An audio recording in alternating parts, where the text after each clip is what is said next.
and welcome to The Inside Story. This week I'm joined by Paul Kelly, author of Jim Reaper.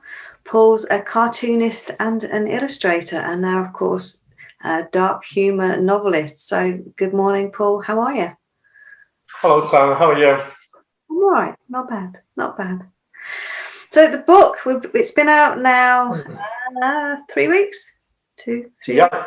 Yep. Yeah. Doing really, really well. I've had some brilliant comments about it. So, biggest question, how do you go from being an illustrator to being a novelist? Well, it all started with my Florence adult cartoon years ago. It's not as weird as it sounds. It's the late 80s, early 90s, and I went to work for a comic called Spit, and that was founded by a fellow author, Graham Hay. And when I went to work for Graham, I'd sent him in my cartoons, and I'd also sent some jokes and some jokey articles and stuff like that. And he said to me that he liked my written work a lot more than like my cartoons, which to a young man's ego, I was thinking, well, how dare you? Because my mum loves my cartoons. But he saw something in me as a writer that I never did, whereas I just thought I was an illustrator. So I went on to become their main writer, and every month I was writing 2 full-page articles, problem pages, star signs, letters pages, and joke ads, and it was all good fun. Because it's an adult comic, there wasn't much censorship, so the freedom you had to write was amazing, and it stemmed from there. But eventually, Graham went on to bigger and better things. He went to work for the Daily Star, and then the editor's job come up, and he said, because I'm such a prolific writer, that I was like the only candidate for the job. So I went to 2 weeks, and out of that I produced 22 pages. And that's when you learn that when it comes to being an editor, the buck stops with you. Because if the cartoonists don't turn their artwork in, if anything else happens, it's all your fault. And it's up to you to fix it. And out of the 52 pages, I do personally 22 every single month. And to get it finished, I'd do 2 20-hour days. That's why I look so young. You wouldn't think I was 23. But the good discipline of that it learned me is that you can, any deadline that's put before me, I can finish. I'll stay up all night, whether it's a piece of artwork or written work. So it instills in me a very good discipline. So you're still doing it? Sorry, go on. Still do your illustrations now, don't you? Yeah. By way of an illustrated tour, I don't know if you can see this is one of mine. Right. Wow. If the gang of rough builders ever got the refurb to do the Death Star. Brilliant. You see that? Yeah, and also from back in the Spit days, this was one of the covers that I did. You can see the detail on that. Yeah. Yeah. This is the actual original piece of artwork that I minus the Spit logo. Oh, fantastic. So, yeah. What's your favourite then? Writing or drawing?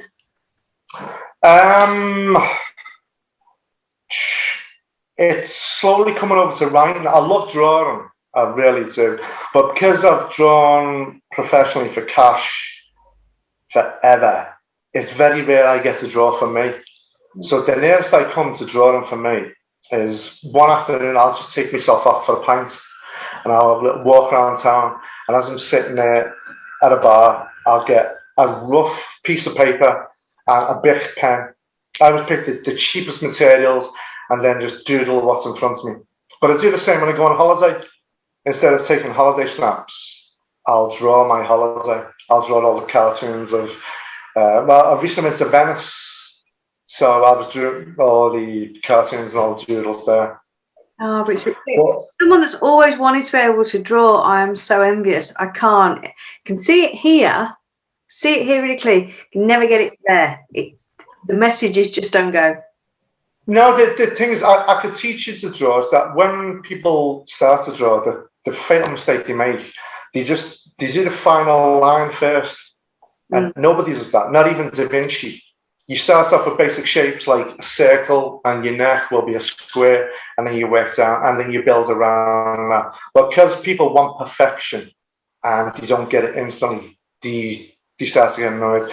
I mean, with myself, I think that's the reason why I went down the cartoon route, because if you're producing a piece of artwork that's very detailed, it could take weeks, months, and the amount of time is tremendous and it takes forever. Whereas with cartoon, it's very, very quick.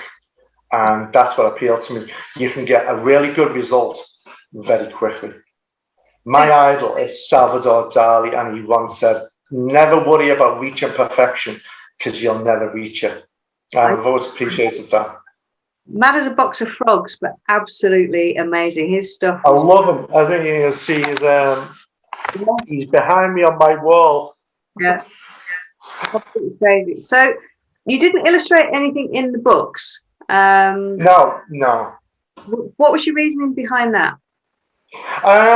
Because my style of illustration is cartoons, and I think it would take it down the road of graphic novel rather than an actual novel. And I thought it would be mixing the genres, so I just kept it just as a straight novel. So we not because we'll start talking about the book, which I mean is I do wonder where on earth you've got some of these ideas from, because without giving too much away, so we have our main protagonist, who is an unlikely assassin and an unwilling assassin for a dark hidden organization. And they kill people in odd, humorous, totally unbelievable ways, so that they're always registered as death by misadventure. So where on earth did these come up with? Because I mean, there's some out there ideas. Well, many places. Have you ever read the Darwin Awards? It's fantastic. It started off as a website, and then it went to a series of books. And the premise of the Darwin Awards is awarded each year to people who die in ridiculous circumstances, but they have upgraded our gene pool by kindly removing themselves from it. Yeah. It's people steering a motorbike with their feet, other ones checking the petrol gauge on their cars with a lit match. These are ridiculous deaths, but when I hear about these deaths, it sparked in me that if we're laughing, how serious would the serious murder squad detective ever take this? Yeah. I thought, if you wanted to get away with killing someone, it's not hiding a body at midnight. It's leaving it open for everyone to look at. And then when the police go, nothing to see here, then you've got away with it. Yeah. And that was one of the premises for the book. And also another ridiculous one was, I heard a statistic, the Royal Society for Prevention of Accidents said the vast majority of accidents happen in the home, and they happen to men taking their underwear off. Now, women are very sensible. If they're going to do that, they'll sit down. But men, I think because we're very, very busy creatures, we haven't got time to sit down. So we will try and do it on the hop, like a flamingo with one leg. And 9 times out of 10, you'll get away with it. But it's when your big toe catches that waistband, and these men were doing that, smashing their heads into the wall and getting head injuries. And I thought that was just so ridiculous. But again, someone's getting damaged in a ridiculous way, and we're just laughing it off. And again, that sparked another nucleus for the book. Yeah. I mean, human beings are complex, amazing, brilliant creatures. And yet you have to have warnings like, do not stick frozen roast potatoes up your bum. Which apparently I believe in America, in fancy dress shops, this is true, they've got Superman costumes, and on the actual packet, they've got, "This is not a flying gaze." So someone's tried it. Yeah. So, yeah, someone's actually tried it, yeah. Yeah. The fact that we have to have a warning on the packet of nuts that it may contain nuts. And you just think, you know, we're creating these phenomenally amazing medical cures and you know, machines that can do things for us, and yet we have to be advised that there could be nuts in nuts. Yeah, I think it was the comedian Sean Locke said, "Well, we could solve all this by, for 1 year, rubbing all the warnings off, and then after 1 year, you wouldn't have that problem again." Yeah, yeah. Take the do not drink bleach. Yeah, yeah, absolutely. Yeah.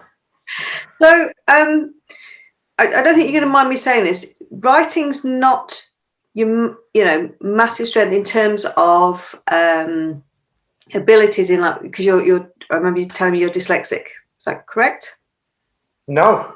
Oh, okay. Sorry, wrong one then. All right, grammatically and self-taught writing.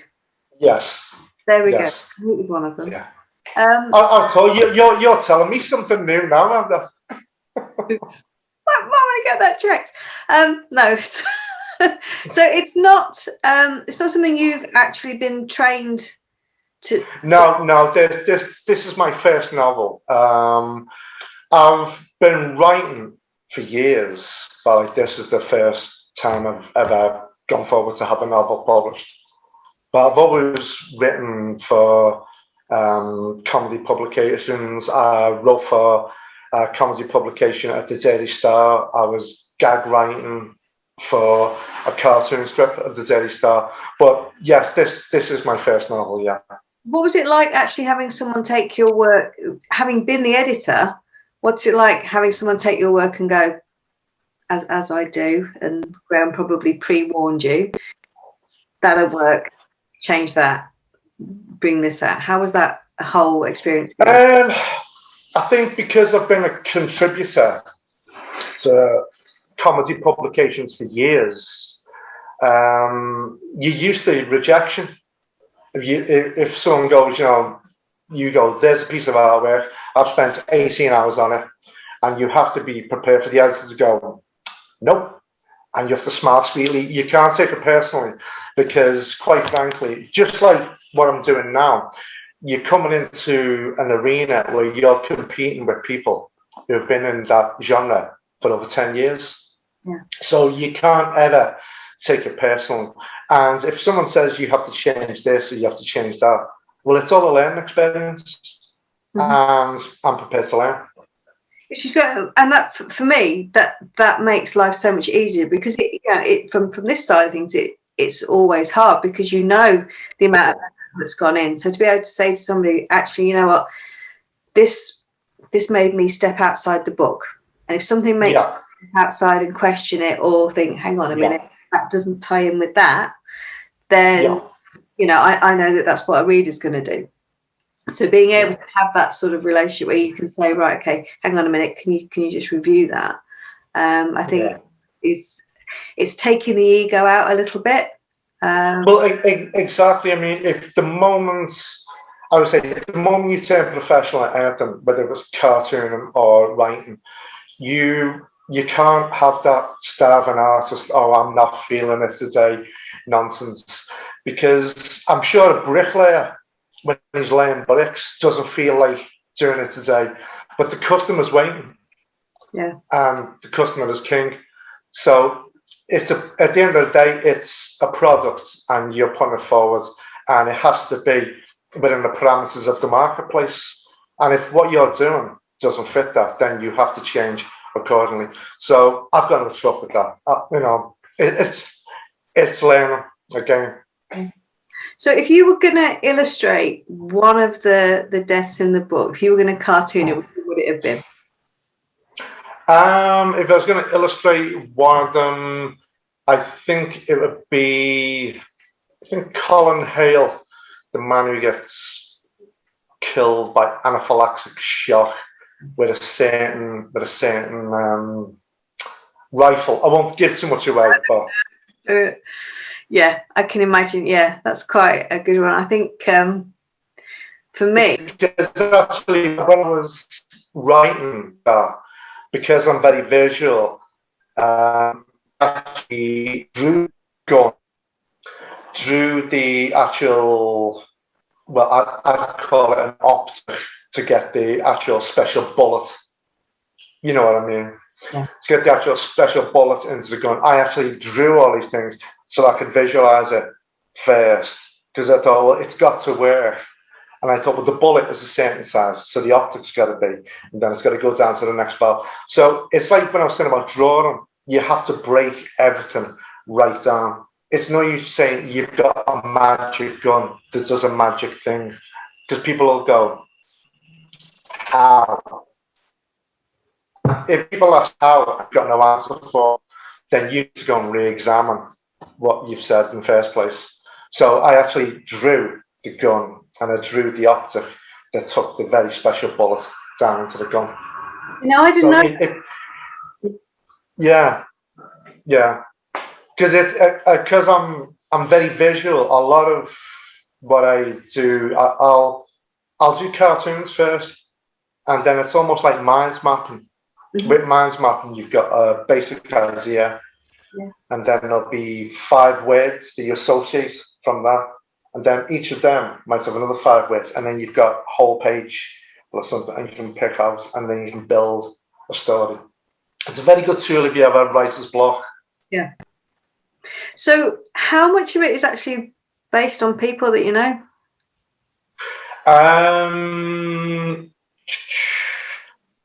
Jim's inability to drink lager in great quantities. That's me. Right. That's me, because I'm not a great drinker. I'm a happy amateur. If you give me a long time, I can drink. If you give me 2 hours and say we're going to drink 5 pints, I'll drown. So that came from me. In the story, I purposely didn't make him a hero, a big hero, because I wanted them relatable. I wanted them to be just a guy that's been put in this horrible situation, and he doesn't want to be there, and how he reacts to it, and how he plans his way out. Yeah. I mean, it is exactly that. It is relatable because there are characters that you can see in that. That there's the one person that you are absolutely loathe that you have to work with, and you just want to. There's the people that are pulling the strings, the puppet master. I mean, but even with the horrors of the nightmare situation he's in, I still wanted it to be bizarrely like a normal office. Yeah. It's a normal office, and there's paper clips, and there's an in tray and an out tray, and there's people buzzing around, but there's guns everywhere, and there's death. But he seems to be the only one, like the little boy in the Emperor's New Clothes. He seems to be the only one that can see what's going on, and everyone else, like a gang of zealots, they're just totally enamored with it, and they're immersing themselves totally in that world. So, moving on then from Jim, we've got your second novel that will be coming out. We're just starting on the editing process on that one, called Poison Arrow, which is a completely different sort of step away from the dark comedy and fully into satire. What prompted that? That's, well, as well as art, I love Greek mythology. So there's Cupid and Eros. Eros is the one who fires the arrows into you that makes you find your true love. And the Roman version is Cupid. Well, I've had them for the purpose of this novel as 2 brothers, one good and one evil. And the evil one was incarcerated firing too many poison arrows and breaking too many hearts. And now he's been unleashed unwittingly onto this world to cause havoc. And it's up to one broken-hearted girl to hunt him down and bring him back home to his prison.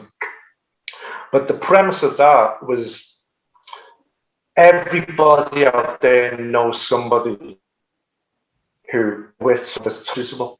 And you must have said, what the hell is she doing with him? And no one could see it. Sorry, everybody could see it, but that person can't. And this is sort of going along the lines of answering that question, that it's not you and it's unseen hands and an unseen poison arrow. But it's set, shall we say, within very obvious circles. Yeah. So obviously we've kind of pulled it back a little bit just to make it a little less libelous for us. Yeah. But it's very much a commentary on what's happening in the world right now. Yeah. And there's a lot of spitting image in it. I think when we read it, there is a lot of that sort of. Are you a fan of that? Yeah, but I did love spitting image. Yeah. I love all the genre. I went to London to the Cartoon Museum, and they've actually got some of the spitting image puppets in the glass cases there. So that's well worth a visit if you ever want to go. So what was your favourite bit in that? What kind of got into your head and got you all fired up? In that, there's I love Salvador Dali, so that inspires a lot of my surrealist thinking. But in that, I suppose it's when Joy, main character in there, she first meets Cupid, and she thinks he's this vulnerable person, but it turns out that he's really, really very nasty character as he is. So that was the first meeting. Yeah. Brilliant. Well, we will wait for that one to come out. So what's coming after that one? Have you got anything else planned up, or are you? Yeah, I'm actually 56 pages into my third. It's called War on Clever. And it's about the systematic dumbing down of society. How Darwin's theory of evolution never went in reverse. All the dumbing down of TV and the media, it's all orchestrated by dark powers from above. Brilliant. All right. Okay. So that's what we've got to look forward to. All right. Yes. So, Jim, thank you so much for joining me today. Anybody that is interested in dark comedy and the Darwin Awards, then Jim Reaper by Paul Kelly is available from all good bookstores. It's available online, and you can get a copy from me as well if you wanted it. And I think we might even be able to get you a couple of signed copies from Paul if you wanted one of those as well. So please do pick it up. Paul, thank you very much, and we look forward to Poison Arrow when it comes out. Thank you. Thank you. Thanks a lot, Sarah. Bye.